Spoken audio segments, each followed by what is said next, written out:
Hello and welcome along to our Sunday update on Tropical Cyclone Gita. Now you can see from the satellite pictures it is still moving down towards the south, and the forecast over the next few days is for Gita to continue on that southward journey and to take more of a southeasterly path as we go through in towards Monday and Tuesday. Category 3 system at the moment down to Category 2 as we go through in towards Monday, but you can see still winds around about 110 kilometers per hour around that central part of Gita, so still a very active system.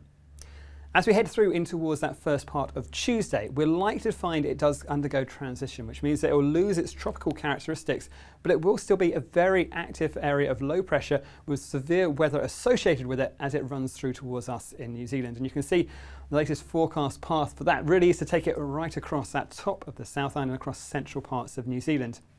Now that's going to bring with it heavy rainfall for many spots of places like Nelson across towards Wellington, down that eastern coast, down the western coast of the South Island, but also some strong winds. Gales in many spots, severe gales, and we have already issued some severe weather watches for Tuesday through in towards Wednesday for many parts of the country. Head along to the Met Service website to check out all the latest on those, but also keep an eye on our severe weather videos. We can find that on the Met Service website as well. But you can see how windy this situation is. Here's Gita as it moves down through the Tasman Sea. It's wrapping around it, those gales, those severe gales, even storm force out over the open water. But it is going to be a windy story. Northeasterly winds, a background to those southeasterly gales. So we've got plenty of watches already in force. Really is a time to be prepared as we head through in towards the start of next week. So please stay up to date with all the latest watches and warnings, and you can find all of those at metservice.com.